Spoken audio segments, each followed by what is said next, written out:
before thunderous footsteps shook the earth, before teeth the size of kitchen knives shredded through prey, Earth was a primordial canvas, painted in steam and stone. The story of the dinosaurs doesn't begin with them. It begins hundreds of millions of years earlier, deep in the Precambrian seas. Single-celled organisms pulsed in warm, shallow oceans. Time passed not in years but in epochs. Slowly, life climbed out of the water. Strange forms like trilobites and anomalocaris swam in a Cambrian frenzy. On land, mosses clung to the rocks. Then came forests of giant ferns and club mosses that turned the skies rich with oxygen. The Carboniferous period was a time of lush green jungles and towering arthropods. Insects the size of hawks buzzed through the skies. Amphibians, some the size of alligators, crawled along ancient riverbanks. And then change. Volcanoes ruptured, continents collided, and the Earth suffered its worst mass extinction, the Permian extinction.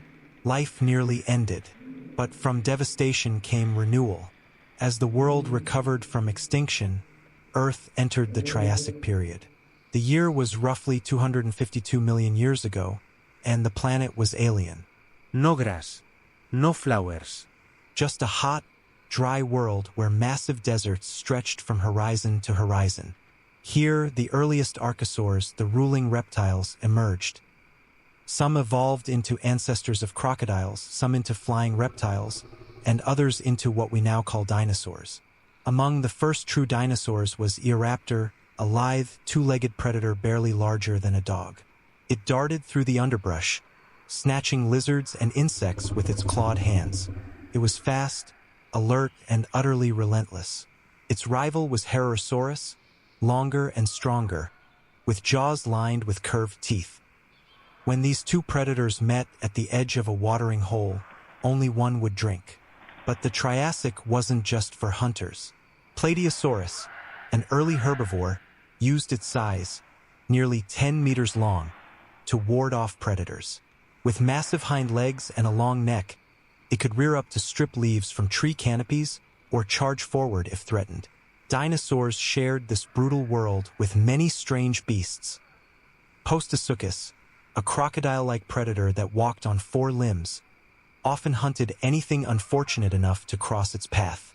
Fights were quick and brutal. Clashes between predators often left both sides bleeding. Even herbivores weren't safe.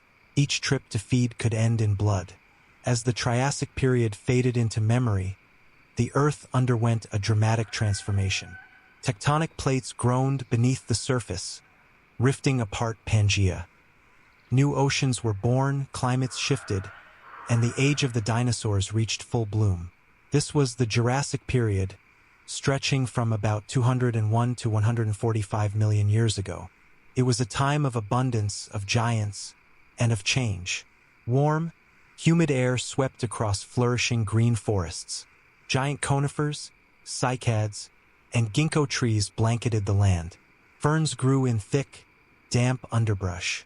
The earth teemed with life, and now the dinosaurs were ready to dominate. Towering above it all was Brachiosaurus, a colossal, long-necked sauropod whose sheer scale defied imagination. It could reach as high as a 4-story building, its elongated neck stretching into treetops where few could follow. With each thunderous step, the ground trembled. Herds of these gentle titans moved slowly, constantly in search of vegetation. Their size made them nearly invincible, but not entirely immune. Lurking on the edge of their territory was Allosaurus, the apex predator of the Jurassic. Unlike the future T-Rex, Allosaurus hunted in packs. With curved claws and serrated teeth, it could slice through flesh like a knife through fruit. It used strategy, stalking herds and singling out the young or the weak. Then the chase would begin, silent, swift, and final. Even smaller predators like Ornitholestes had their place, using agility and cunning to snatch fast-moving prey like Dryosaurus, a swift herbivore with powerful hind legs. In the skies above, pterosaurs ruled. With wingspans exceeding 30 feet, species like pteranodons soared across coastlines, diving into warm seas teeming with early fish. Their leathery wings cast massive shadows over the land below. But not all Jurassic creatures were giant. Some were pioneers. Feathered dinosaurs like Anchiornis glided through trees, evolving toward flight. The very first birds were beginning to chirp against the chorus of roars. Evolution was preparing its next masterpiece. The Cretaceous period, from 145 to 66 million years ago, was the climax of the dinosaur age. The continents had separated. North America, Europe, Asia, and Gondwana drifted into familiar shapes. Flowering plants emerged. Insects diversified. And with them came the greatest variety of dinosaur life the world had ever known. Here we meet the kings of legend. Tyrannosaurus rex, the tyrant lizard king. It was a beast of nightmares, 40 feet long, 9 tons of muscle and bone, and jaws that could crush bone like twigs. But it wasn't a mindless monster.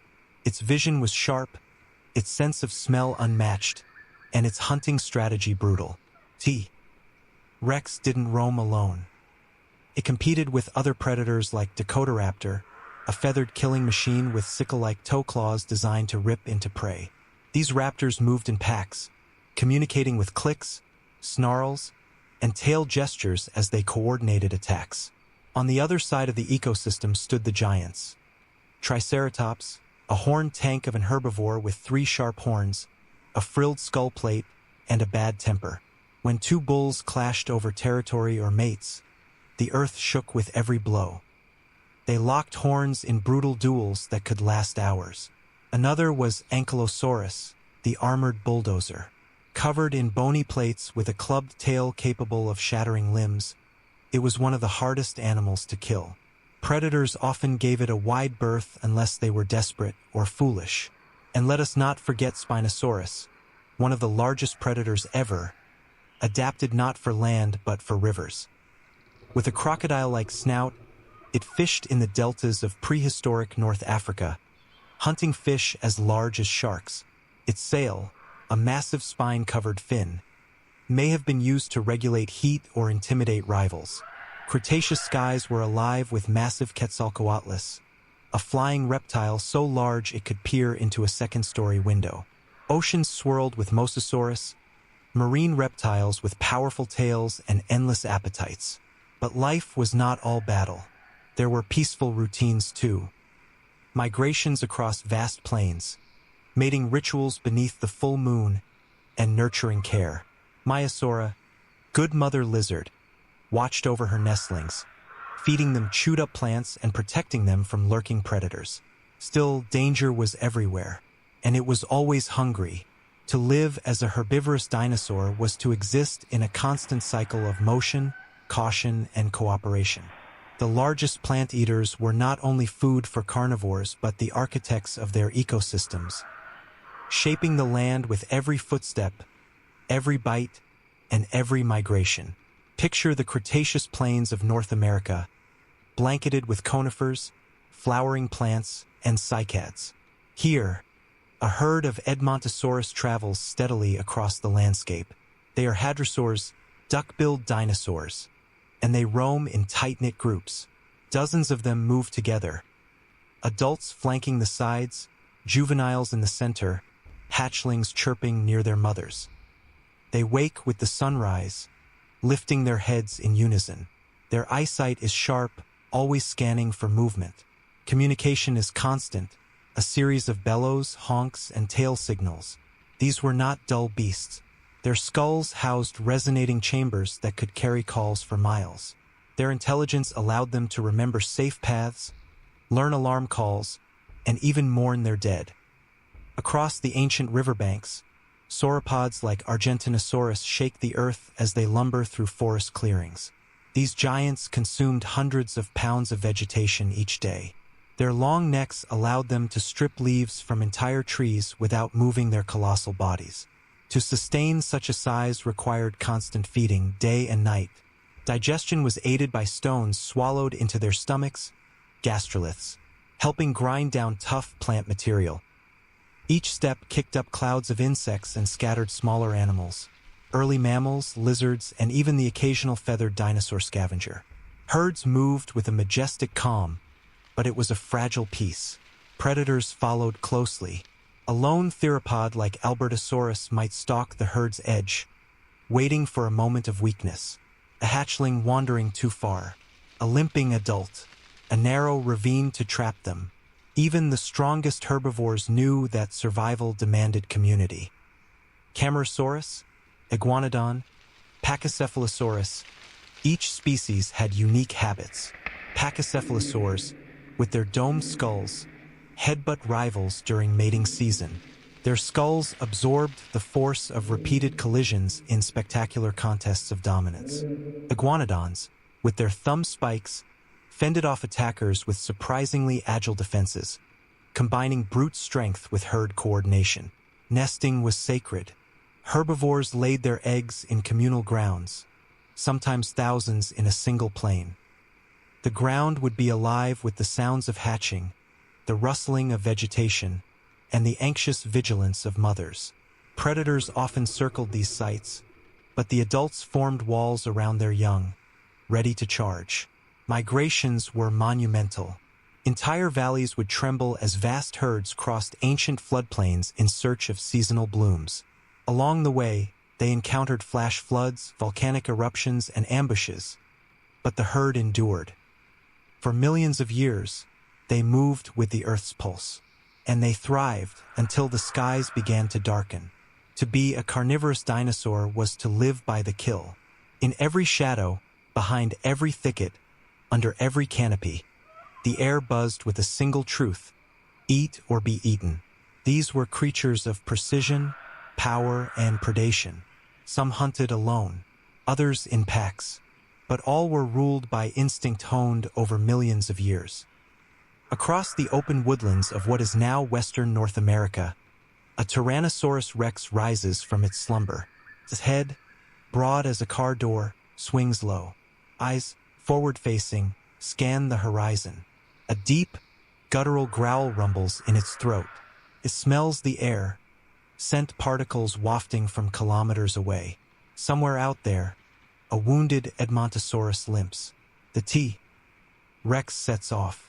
Despite its size, 12 meters long and weighing over 9 tons, it moves with shocking efficiency.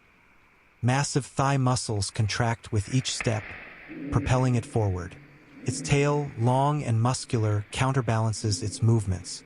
Contrary to its pop culture image, this predator is no lumbering brute. It's a finely tuned instrument of death. Nearby, smaller predators operate in another way. Velociraptors, only about the size of turkeys, prowl the underbrush of ancient Mongolia. Feathered and swift, they hunt in coordinated bands. With hooked claws on their second toes and sharp teeth, they take down prey larger than themselves using speed, agility, and group strategy. One drives the prey toward the others. Another latches on. The kill is fast, efficient, clinical. Further south, in the dense wetlands of Cretaceous South America, Spinosaurus rules the rivers. Nearly 15 meters long, it is longer than T-Rex, but with a different skill set. It stalks the shores silently, jaws agape, like a crocodile. Its conical teeth lack serration, perfect for gripping slippery prey. When a giant coelacanth breaches the surface, Spinosaurus lunges, jaws slamming down with bone-crushing force. Blood dyes the river. Predators do not kill constantly. Most of their lives are spent waiting, watching, following. A single hunt can take hours or fail entirely. Energy must be conserved. Injuries are fatal. Sometimes the predators fight each other. A Giganotosaurus, dominant in South America, encounters a rival male over territory. Their roars echo across the plains, signaling a coming storm. They circle each other, eyes locked. Then impact. Massive skulls collide. Jaws snap. Blood spills onto the ferns. One retreats, broken and limping. The other stands victorious for now. But even among the carnivores, some showed tenderness. Deinonychus may have cared for its young, delivering scraps of meat to the nest. Others, like Trudon, a small, intelligent theropod, may have had the cognitive capacity for play, strategy, and even teaching behaviors to hatchlings. No moment was predictable. No day promised survival. Even an apex predator could be ambushed. Even a raptor could fall victim to infection or starvation. But every scar told a story of battles won, of hunts endured, of a life lived on the edge. The ancient Earth was no quiet paradise, pulsed with motion. It echoed with roars that rolled across valleys like thunder. Here, survival often boiled down to one thing: confrontation. When paths crossed and instincts flared, the ground itself bore witness to primal combat. Predator against prey, male against rival, titan against titan. A low mist blankets the forest floor. Dawn creeps slowly through the Cretaceous canopy of what will one day be Montana. A herd of Pachyrhinosaurus, horned herbivores with thick frills and bone-crushing beaks, move carefully through the underbrush.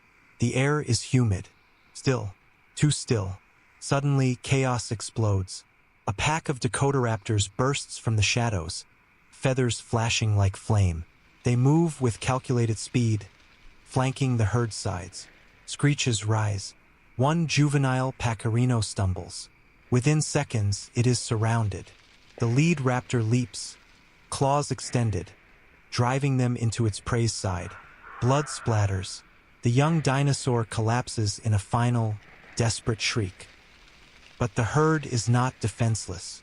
A massive adult swings its head, slamming a raptor into a tree. Bones snap.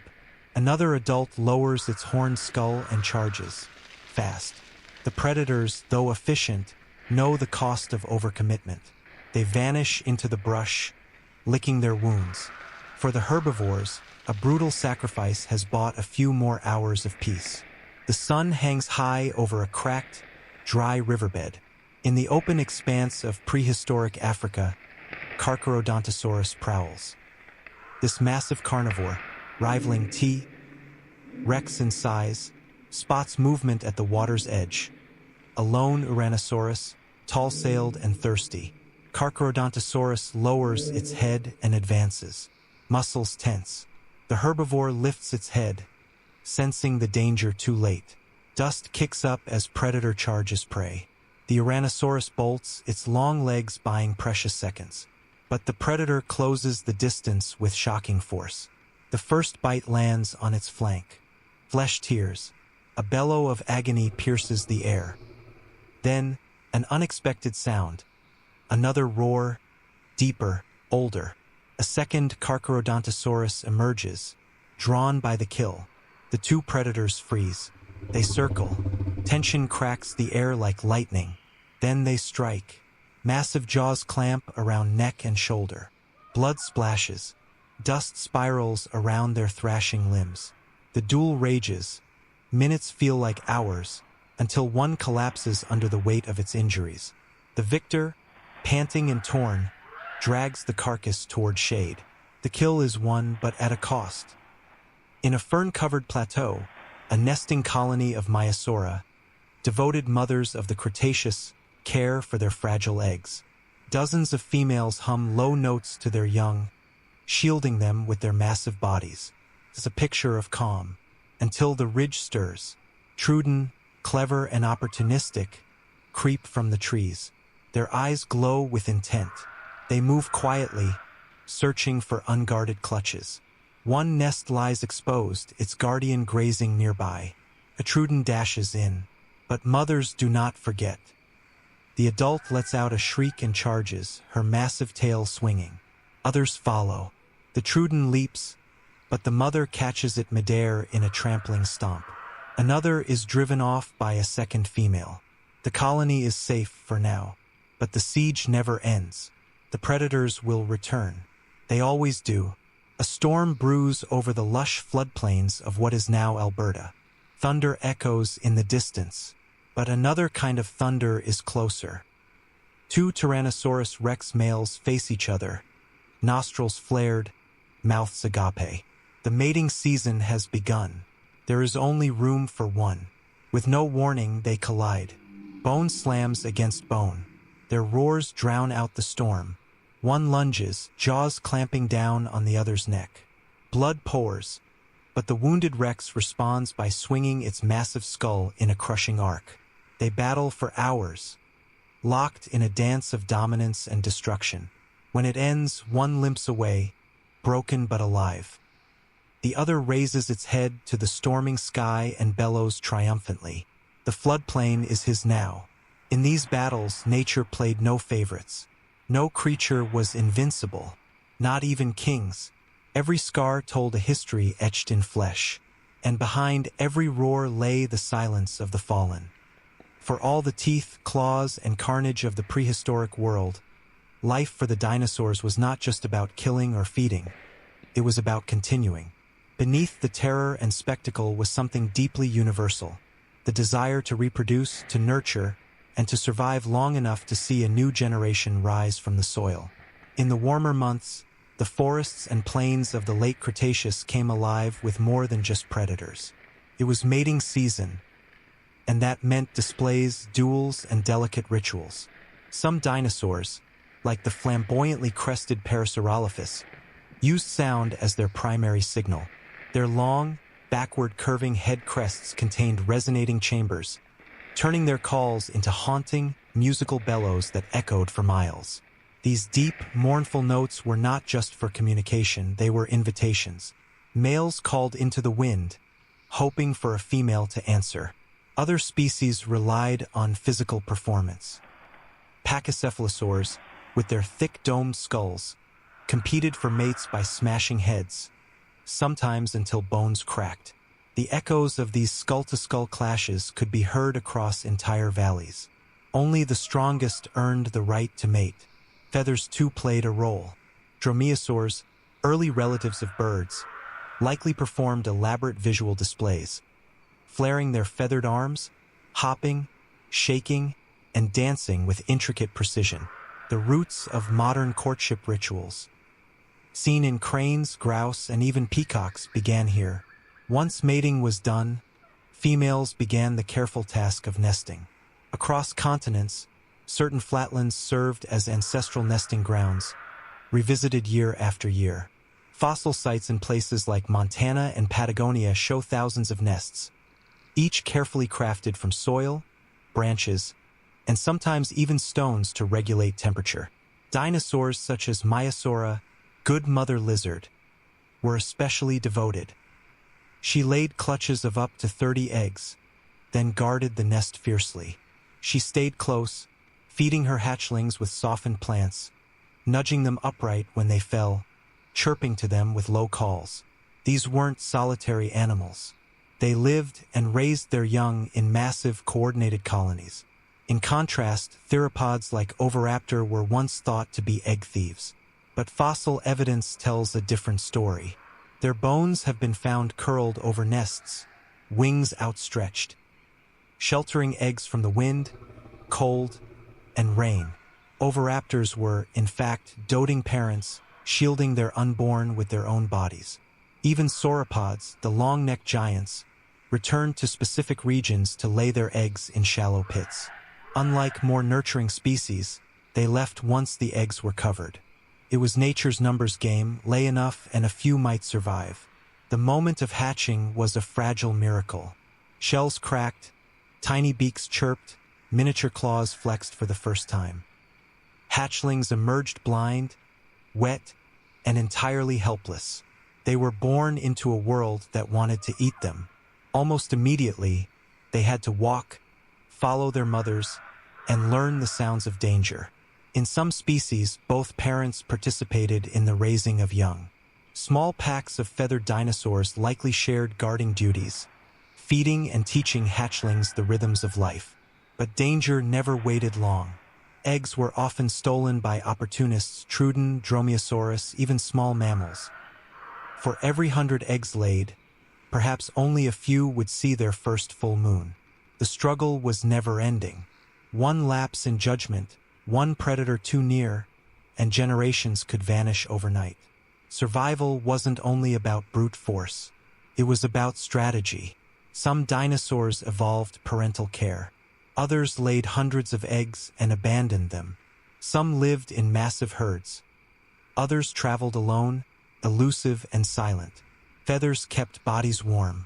Camouflage made prey invisible. Evolution was relentless, and the dinosaurs met its demands with dazzling innovation. For over 160 million years, they succeeded. They lived. They adapted. And in doing so, they conquered Earth's every corner until everything changed. The age of dinosaurs was not just defined by the creatures that walked the Earth, but by the Earth itself. The land shifted. The oceans rose. Mountains were born. Volcanoes burned. Over the span of more than 180 million years, the planet transformed again and again, and the dinosaurs, tenacious, adaptable, and varied, evolved to meet it. In the wake of the Permian extinction, the Triassic period was a barren land. Pangaea, a single supercontinent, dominated the globe. It stretched from pole to pole, a vast expanse of rock, sand, and scorched forest. This massive landmass meant harsh interior climates. Inland deserts broiled under a relentless sun. Rain rarely reached the center. Windstorms screamed across the dry plains. Only near the coasts did life thrive. Ferns growing in dense clusters, early conifers reaching skyward, cycads forming natural fortresses around rivers. It was a testing ground for evolution. The reptiles that survived here, like Coelophysis, a slender, two-legged predator, were hardy, agile, and fast. They needed to be. Fresh water was rare, shade was sacred, and every meal was a gamble. The breakup of Pangaea ushered in the Jurassic period, and with it, change. Oceans flooded rift valleys, carving new coastlines. Humid air rolled inland. The world grew green again. This was the golden age of the sauropods. Towering giants like Diplodocus and Brontosaurus thrived in vast floodplains filled with lush, swampy forests. Here, rainfall was abundant. Ferns grew as tall as men. Conifers dotted the skyline. Rivers twisted through jungle canopies, brimming with amphibians, early turtles, and prehistoric fish. Fire was ever present. Lightning storms ignited wildfires that tore through the undergrowth, clearing space for new life. The cycle of destruction and rebirth kept the ecosystem healthy, dynamic. Highlands saw different stories. There, dinosaurs like Stegosaurus grazed dry hills, their tail spikes twitching at every sound. The drier, rockier soil supported lower brush and hardy shrubs. The winds were cooler, the danger no less real. By the Cretaceous period, the Earth had become a mosaic of isolated continents. Climate zone diversifiée. North America, for instance, split in two by a great inland sea called the Western Interior Seaway, became a dynamic clash of ecosystems. To the west, rugged highlands, volcanoes, and dense forests. To the east, flat coastal plains, lagoons, and shallow estuaries where duck-billed dinosaurs like Hadrosaurus and Lambeosaurus thrived. South America became a world unto itself, sweltering and swampy, ruled by giants like Argentinosaurus and Giganotosaurus. In Africa, long river deltas fed by monsoons became hunting grounds for Spinosaurus, while deserts stretched in all directions. Polar regions were not frozen wastelands as they are today. Instead, they were cool, forested refuges. Dinosaurs like Leelanosaura lived in what is now Australia, adapted to long months of winter darkness. Their large eyes helped them see in the gloom, and their feathers kept them warm through bitter nights. Volcanism remained constant. The Deccan traps in India and other massive lava flows reshaped entire continents, unleashing plumes of ash that dimmed the sun for months at a time. These disasters were both destroyers and creators, turning ancient lakes into fossil-rich basins and forming new mountain ranges that influenced rainfall and migration. While the land roared, the oceans churned with monsters of their own. Mosasaurus, Plesiosaurus, ichthyosaurs, they ruled the deeps like aquatic dragons. Coral reefs teemed with early shellfish, ammonites, and crustaceans, forming food chains unlike anything on land. Climate in the oceans was just as volatile. Changing sea levels drowned coastlines, isolated species, and occasionally left vast inland regions underwater, only to recede again over the next few million years. Above it all, pterosaurs claimed the winds. In the warm, rising thermals of a late Cretaceous afternoon, creatures like Quetzalcoatlus soared over wide plains, looking down on herds of horned and armored dinosaurs. They nested on cliffs and cliffsides, laid leathery eggs, and dove for fish or scavenged carcasses. The skies, oceans, and land didn't exist separately. They were intricately connected. A storm that stirred the sea could flood the plains. A volcanic eruption could block out the sun, killing off plankton and starving fish-eating reptiles. A shift in the Earth's tilt could reshape monsoon patterns, changing migration, mating, and survival. The world of dinosaurs was not a static stage. It was a living, changing planet. Planet in motion. And while the dinosaurs had adapted to its every twist and tremor for millions of years, something was coming that no instinct, no armor, and no roar could stop. For over 160 million years, the dinosaurs reigned. They had withstood tectonic shifts, volcanic winters, sea level changes, and even shifting atmospheres.